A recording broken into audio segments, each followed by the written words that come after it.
بلکہ حق کے مقابلے میں باطل کی علمداری سے دستکش ہو جانے کے بعد ہم اسے قابل احترام سمجھیں گے۔ آپ کب جانا چاہتی ہیں؟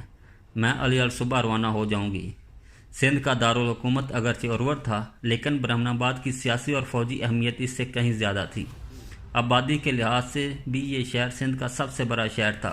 فتح کے بعد محمد بن قاسم جو خطوط حجاج بن یوسف اور خلیفہ ولید کو بھیجے، ان میں اس نے لکھا کہ سندھ میں قوت مدافعت عملی طور پر ختم ہو چکی ہے۔ اورور کے متعلق مجھے یقین ہے وہاں کی افواج لڑے بغیر ہتھیار ڈال دے گی۔ اگر انہیں مزاحمت بھی کی تو یہ معرکہ سندھ کے باقی معرکوں کے مقابلے میں نہایت غیر اہم ہوگا۔ سندھ کا آخری اور غالب مضبوط ترین شہر ملتان ہے۔ اس کی مذہبی تقدیس کو مد نظر رکھتے ہوئے شاید پنجاب کے بعض راجہ بھی ملتان کے سندھ حاکم کا ساتھ دیں، لیکن مجھے خدا کی مدد پر بھروسہ ہے۔ برہمن آباد کی فتح سے پہلے محمد بن قاسم کو حجاج بن یوسف کی ہدایت موصول ہو چکی تھی کہ وہ دشمن کے بے جانہ برداری نہ کرے، لیکن محمد بن قاسم نے ان خطوط کے جواب میں اس بات کی وضاحت کی کہ سندھ کے باشندے ترکستان اور اسپین کے باشندوں سے بہت مختلف ہیں۔ وہ مسلمانوں کو اپنا نجات دہندہ سمجھتے ہیں۔ نیک سلوک کے بعد ان سے بغاوت کی توقع نہیں۔ اس کا سب سے بڑا ثبوت یہ ہے کہ کل تک جو سپاہی ہمارے خلاف شمشیر بکف تھے، آج ہمارے دوش بدوش لڑ رہے ہیں۔ رانی لاڈی برہمن آباد کے چند سرداروں کی میت میں اورور پہنچی۔ اس نے اپنے بیٹے کی یہ غلط فہمی دور کرنے کی کوشش کی کہ اس کا باپ زندہ ہے، لیکن فیفی کی ستیلی ماں نے ہتھیار ڈالے دینے کی تجویز کی مخالفت کی اور اسے تانا دیا کہ تمہاری ماں دشمن کی اعلی کار بن چکی ہے۔ اس کے ساتھ ہی شہر کے پروہت نے یہ مشہور کر دیا کہ رانی لاڈی مسلمان سپہ سالار سے ہم کلام ہو کر اپنا دھرم برشت کر چکی ہے۔ مختلف زبانوں کی حاشیہ آرائی کے ساتھ یہ خبر شہر میں آگ کی طرح پھیل گئی۔ اس واقعے کی آڑ لے کر بعض تاریخ دان یہ ثابت کرنے کی کوشش کرتے ہیں کہ لاڈی دیوی قبول اسلام کے بعد محمد بن قاسم سے شادی کر چکی تھی اور اس کا اسلامی نام عائشہ تھا، لیکن یہ داستان زیادہ تر ان تاریخ دانوں کی جدت طبیعہ کا نتیجہ ہے جو بڑے آدمی کے ساتھ عشق کی ایک داستان منسوب کرنا سمجھتے ہیں۔ اسدین کی ایک اور داستان بھی محمد بن قاسم کے ساتھ منسوب کی جاتی ہے، اور وہ یہ ہے کہ محمد بن قاسم نے اورور کی فتح کے بعد راجہ دہر کی 2 لڑکیاں خلیفہ ولید کے پاس بھیج دی تھیں، اور ایک لڑکی نے اپنے باپ کی موت کا انتقام لینے کی نیت سے ولید کو محمد بن قاسم کے خلاف یہ کہہ کر مشتعل کر دیا کہ نعوذ باللہ محمد بن قاسم اسے دربار خلافت میں بھیجنے سے پہلے اس کے ساتھ دامن عصمت پر دبا لگا چکا ہے، اور ولید نے غضبناک ہو کر محمد بن قاسم کو قتل کرنے کیا۔ اورور کے چند عہدیدار پرتاپ رائے کے رشتہ دار تھے، اور ان میں سے ایک نے پرتاپ رائے کے قتل کا انتقام لینے کے لیے بڑے دربار میں یہ کہہ دیا کہ رانی نے محمد بن قاسم کی خوشنودی حاصل کرنے کے لیے پرتاپ کو قتل کیا۔ ان تمام واقعات نے فنی کو اپنی ماں کے خلاف غضبناک کر دیا، اور اس نے لاڈی رانی سے کہا کہ کاش تم میری ماں نہ ہوتی۔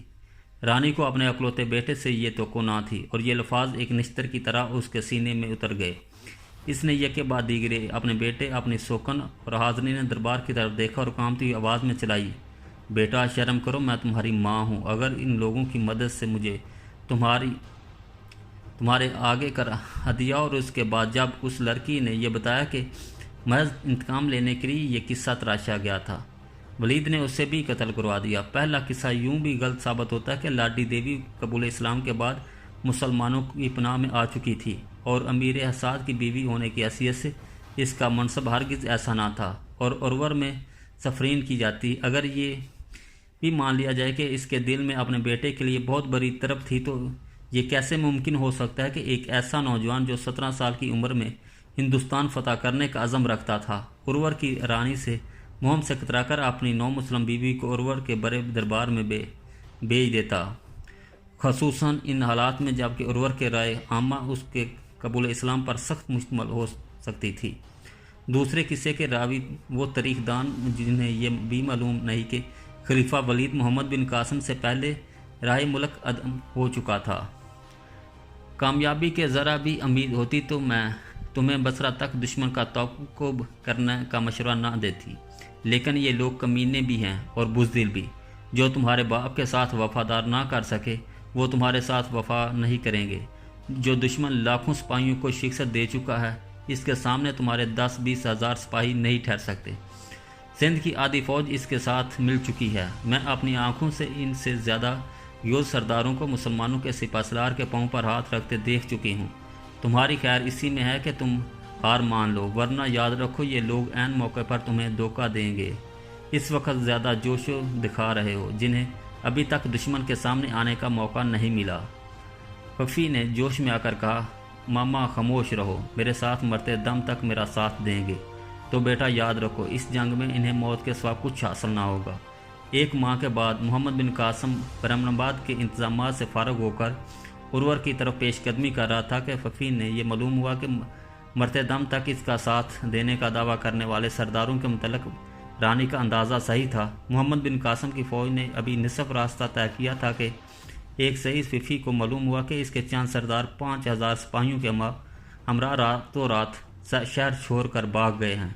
جب محمد بن قاسم کی فوج ارور سے ایک منزل کے فاصلے پر تھی، ارور اور 3000 سپاہی رات کے وقت شہر کے دروازے بند کر کے سیڑھیوں کی مدد سے فصیل سے اتر گئے۔ ففی کا دل ٹوٹ گیا اور اس نے رہی صحیح فوج کے ساتھ رائے فرار اختیار کی۔ محمد بن قاسم نے ایک نو مسلم سندھی سردار کو شہر کا حاکم مقرر کیا اور چند دن کی تیاری کے بعد ملتان کی طرف پیش قدمی کی۔